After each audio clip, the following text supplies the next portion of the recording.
Hello friends, स्वागत है आपका मेरे रॉयल्स प्रॉपर्टी चैनल पे। जैसे कि मैंने आपसे वादा किया था कि मैं इस चैनल पे सिर्फ प्रीमियम रॉयल प्रॉपर्टी ही लेके आऊँगा, तो आज हम वैसे ही प्रीमियम रॉयल प्रॉपर्टी पे खड़े हैं जिसका नाम है अनंता स्पायर।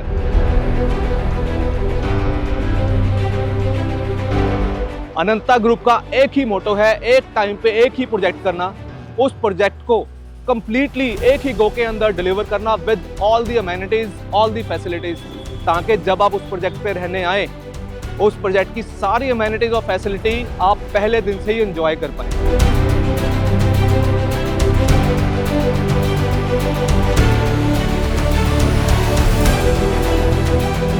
इससे पहले का प्रोजेक्ट इनका एयरपोर्ट रोड PR7 पे है, जिसका नाम अनंता लाइफस्टाइल है। टोटल 4 एकड़ का प्रोजेक्ट था, जिसके अंदर इन्होंने 177 फ्लैट डिलीवर किए हैं। लो राइज स्टील प्लस 3 का प्रोजेक्ट था, बहुत ही अच्छा मेंटेन किया हुआ है, इनकी मेंटेनेंस टीम बहुत ही जबरदस्त है। उस प्रोजेक्ट को डिलीवर करने के बाद इन्होंने अनंता स्पायर की कंस्ट्रक्शन शुरू की, जहां पे आज हम इसको कवर करने आए हैं।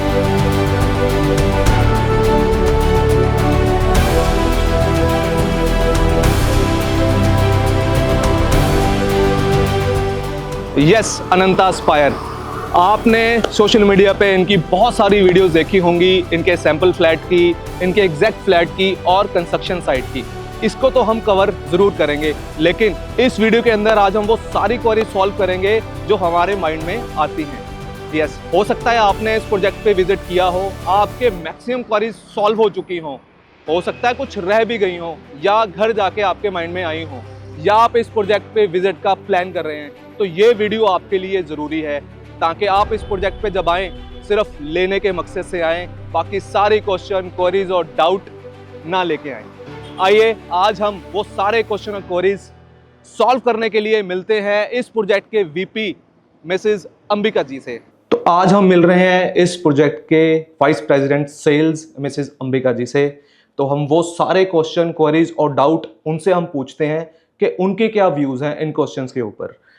स्वागत है मैम आपका मेरे इस वीडियो में। Thank you very much Maninder ji, कैसे हैं आप? बहुत बढ़िया मैम, आप बताएं कैसे हैं? बहुत बढ़िया जी। क्वेश्चन है मैम कि प्रोजेक्ट बैंगन हाईवे के ऊपर है, तो यहाँ पे पोल्यूशन की हम बात करें, साउंड पोल्यूशन की बात करें, बहुत रहेगा, तो इसको आप कैसे देखते हैं? हाईवे का फैसिलिटीज़ हम एबल कर रहे हैं, लेकिन हमारा प्रोजेक्ट थोड़ा सा अंदर जाके है, मतलब हाईवे पे है एंट्रेंस, बट हमारा जो फ्लैट्स एक्चुअली स्टार्ट कर रहे हैं हम थोड़ा सा अंदर जाके, तो उतने 50 मीटर अंदर जाके जब स्टार्ट हो रहे हैं उतने में काफ़ी सारा हमारा ये सॉल्व हो जाता है, क्योंकि बिल्कुल बैंग ऑन हाईवे में है और वहीं से टावर स्टार्ट कर दे तो कई बार बच्चों के लिए, बुजुर्ग के लिए रिस्क भी हो जाता है, तो साउंड थोड़ा कम हो जाता है। दूसरी बात है, हम डबल ग्लेज्ड ग्लास यूज़ कर रहे हैं, नॉर्मल टफन्ड ग्लास यूज़ नहीं कर रहे हैं। नॉर्मली लोग क्या कर रहे हैं, प्रोजेक्ट्स वाले टफन्ड यूज़ कर रहे हैं, बट अनंता में डबल ग्लेज्ड ग्लास यूज़ किया जा रहा है, जिसमें डबल टफन्ड को जोड़ के ये बनाया जाता है, जिसमें साउंड बिल्कुल भी 0% नॉइज़ हो जाता है। इसमें आपको साउंड पोल्यूशन बिल्कुल नहीं आएगा।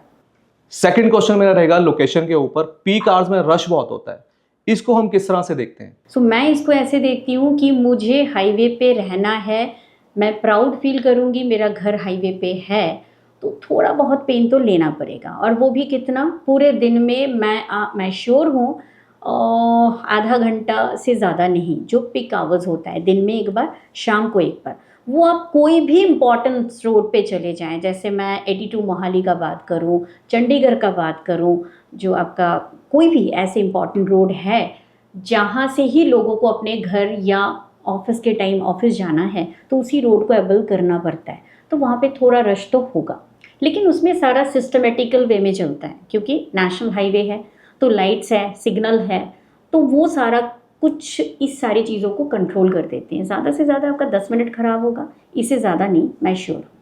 दूसरी बात है, हमारा प्रोजेक्ट जैसे मैंने आपको बताया बिल्कुल हाईवे से ही टावर स्टार्ट हो गया, गेट सेंटर की टावर स्टार्ट हो गया, ऐसा नहीं है।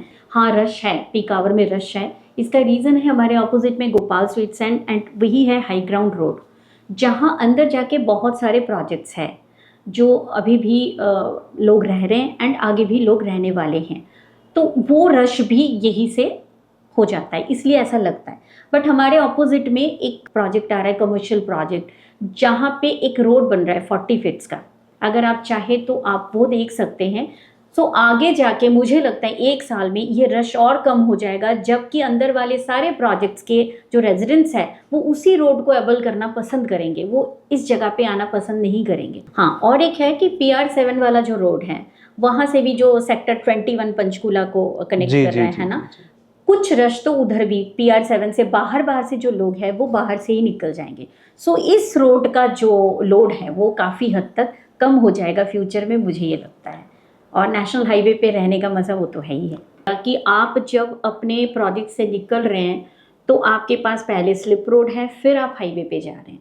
सो जो भी रश है वो हाईवे पे होता है, स्लिप रोड पे नहीं। वो तो आपके प्रोजेक्ट के लिए प्राइवेट रोड हो गया, तो इसलिए ये चीज़ थोड़ा सा ईजी हो जाता है। सबसे बड़ा चैलेंजिंग क्वेश्चन है कि आपके आगे और पीछे प्रोजेक्ट पे लैंड बहुत खाली पड़ी हुई है, तो इसमें फ्यूचर के अंदर कोई प्रोजेक्ट आते हैं तो हमारी धूप और वेंटिलेशन को कितना इम्पैक्ट पड़ेगा? देखिए, आगे पीछे तो कुछ भी आ सकता है प्रोजेक्ट, इसमें कोई डाउट नहीं है। लेकिन एक हाई राइज जब बनाते हैं और आसपास कोई प्रोजेक्ट आते हैं तो एक नॉर्म्स होता है कि एटलीस्ट 50 फीट का गैप छोड़ना ही छोड़ना है। तो अगर हम 50 फीट का गैप छोड़ रहे हैं और हमारे सामने वाले या बैक साइड वाले भी 50 फीट्स का गैप छोड़ रहे हैं, तो ये मिनिमम 100 फीट वैसे ही हो गया, राइट। एंड उसके बाद भी पार्क, रोड, ये सारा तामझाम करके 150 से 200 फीट का गैप एक दूसरे प्रोजेक्ट में होता ही है बीच में।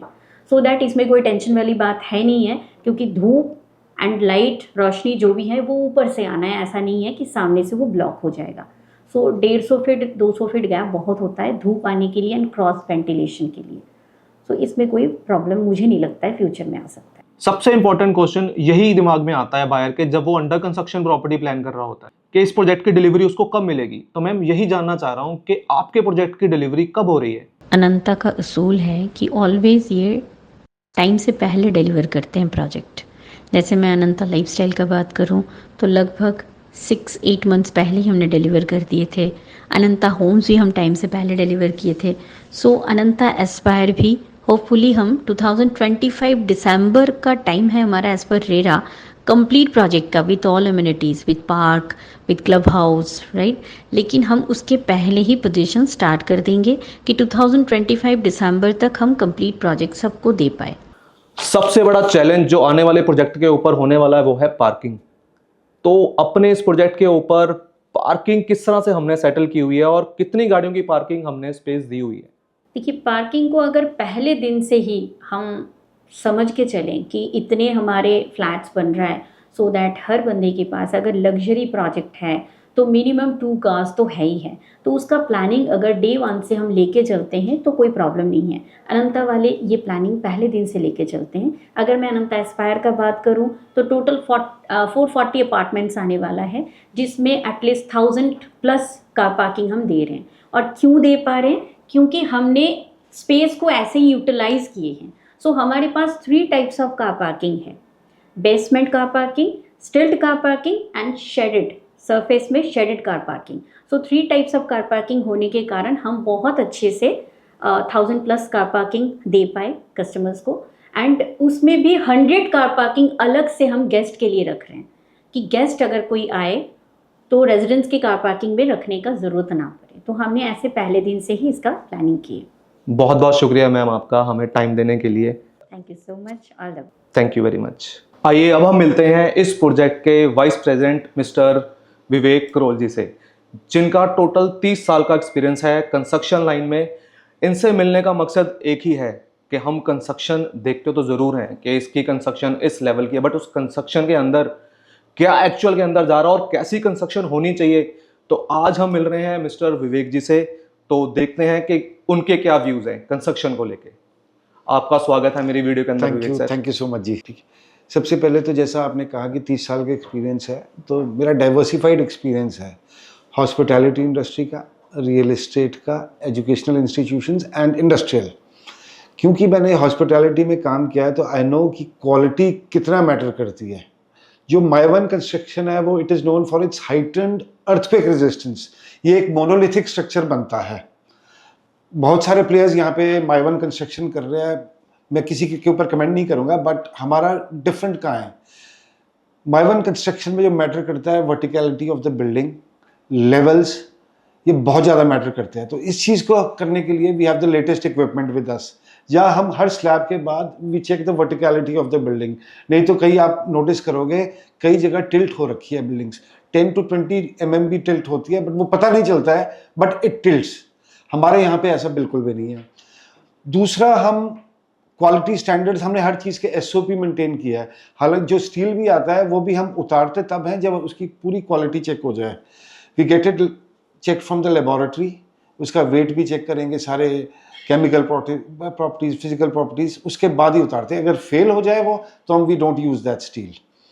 दूसरा, सेल्फ फ्लोइंग कंक्रीट हम यूज़ कर रहे हैं माइवन की वॉल्स में, क्योंकि इसमें वाइब्रेटर नहीं यूज़ हो पाता, तो इसमें सेल्फ कंपैक्टिंग कंक्रीट होती है जो जल्दी स्ट्रेंथ गेन करता है। माइवन की साइकिल 9 to 10 डेज की स्लैब की रेपिटेशन होती है।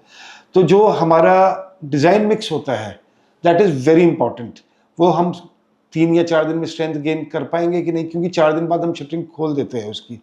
उसके लिए हमारा अपना प्रॉपर लेबोरेटरी सेटअप है जहाँ पे क्यूब्स टेस्ट होते हैं, हर चीज़ की चेकिंग होती है। We have our quality engineer जो जाके हर हफ्ते चेक करता है। कई बार क्या होता है, कई जगह मिस कर देते हैं लोग क्यूब्स टेस्ट करना, बट हमारे यहाँ ऐसा नहीं है। कि हमारा गूगल शीट्स बना रखी है हमने, तो कंसर्न इंजीनियर को रिमाइंडर आने शुरू हो जाते हैं, आज आपकी टेस्टिंग है तो आप जाके करिए वहाँ पे। We have a self controlled laboratory over है जहाँ हम क्यूब्स की टेस्टिंग भी, टेम्परेचर हमने प्रॉपर मेंटेन कर रखा है। तो सर एक और चीज़ जानना चाह रहा था कि जैसे पिछले टाइम पे काफ़ी बरसात हुई थी, पानी इकट्ठा हो गया था, हाँ। और एंट्रेंस आनी शुरू हो जाती है प्रोजेक्ट के अंदर, तो हाँ। उसके लिए आपने कुछ मेजरमेंट या कुछ सेटअप किए हैं प्रोजेक्ट बिल्कुल के लिए? बिल्कुल जी, मतलब with the learning from the last monsoon जहाँ पानी भर गया था बहुत जगह, हमने क्या किया है कि जो हमारी बाउंड्री वॉल है ना वो पूरी RCC की बना रहे हैं, और हम फिनिश्ड जो हमारे IRL है उससे हमने 2-2, 2.5 फीट ऊपर उठा दिया RCC वॉल, जिससे कि बाहर से पानी का इंग्रेस अंदर ना हो सके। इन केस अगर हो भी जाता है तो हमने 5 रेन वाटर हार्वेस्टिंग पिट्स बनाए हैं that will cater to the run off water, और जितना भी पानी होगा मतलब सोसाइटी के अंदर एक्यूमुलेट नहीं होगा। बहुत बहुत शुक्रिया आपका, आपने थैंक यू हमें सो टाइम मच, दिया। Thank you. तो अब हम आए हैं अनंता स्पायर के 9th फ्लोर पे आपको दिखाने कंस्ट्रक्शन के मेवान के अंदर एक्चुअली में कंस्ट्रक्शन कैसे होती है, प्लेट्स के साथ किस तरह से पूरा आपका एक फ्लैट एक साथ तैयार होता है। तो सुशीर जी, आपसे जानना चाहते हैं ये प्लेट्स जिस तरह से लगी हुई हैं और किस तरह से हम इसकी वर्किंग करते हैं और किस तरह से कंस्ट्रक्शन इसकी कंप्लीट होती है। यहाँ पर पहले जो है सर मलेशिया, ये जो MFE फॉर्मवर्क है ये सर मेड इन मलेशिया। तो ये जो है MFE फॉर्मवर्क मलेशिया से है। यहाँ पर जो ये दीवार बनाता है इसमें हम लोग क्या करते हैं, जो दीवार में पहले से ही हम लोग जो इलेक्ट्रिकल कॉन्डुइट प्लम्बिंग का जो पाइप लगाएगा उसके लिए चेज कटिंग करके रख देता है, और जो कास्टिंग करने के टाइम ये पूरा 2 साइड का दीवार खड़ा हो जाएगा। फिर इसका प्लेट्स को खड़ा करने मतलब एज पर उसमें स्टील रेनफोर्समेंट डाल के दीवार खड़ा होने के बाद फिर स्लैब होता है। स्लैब जब रेडी हो जाएगा फिर उसमें रेनफोर्समेंट डाल के एक साथ में पोरिंग होता है। जो कास्टिंग का जो प्रोसीजर है उसको बोलते हैं सेल्फ कॉम्पैक्टिंग कंक्रीट। तो इसमें क्या होता है, दीवार में अलग से वाइब्रेटर मारने का जरूरी नहीं है। जो क्या होगा ना, आउटसाइड ऑफ द दीवार इसमें क्या होगा ना, थोड़ा सा प्लास्टिक का हैमर से हम लोग रबर का हैमर से हैमरिंग करेगा। बट जब स्लैब कास्टिंग होगा, स्लैब कास्टिंग का टाइम उसमें वाइब्रेटर यूज करता है और पोरिंग एक साथ में पूरा दीवार एंड स्लैब एक साथ में कास्टिंग हो जाता है। सो इस तरह से आपका ये पूरा फ्लैट तैयार होता है एक ही बार के अंदर, आपकी दीवारें और आपकी छत।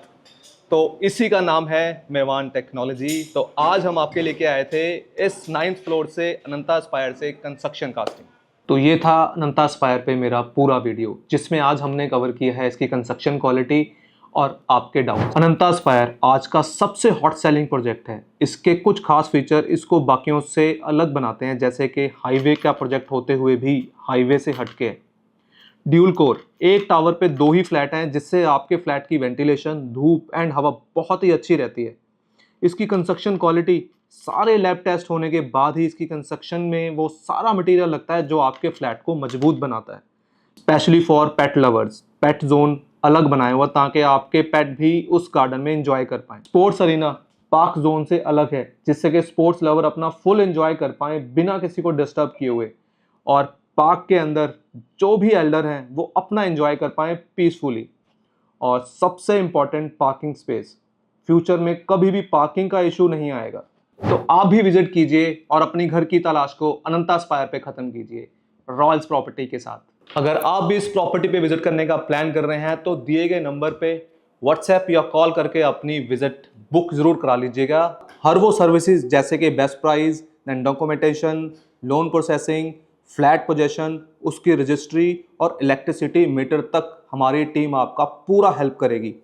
और इसके साथ साथ इसको अगर आपने रेंट पे देना है या एग्जिट प्लान बनाना है तो इन सब में भी हमारी प्रोफेशनल टीम आपका पूरा हेल्प करेगी, ताकि आप अपना पूरा फोकस अपने काम और बिजनेस पे लगा सकें और प्रॉपर्टी की सारी रिस्पॉन्सिबिलिटी हमारी टीम की। जल्दी प्लान कर लीजिए ताकि हम आपको वो सारी सर्विसेज दे पाएं जो एक्सक्लूसिवली आपके लिए हैं।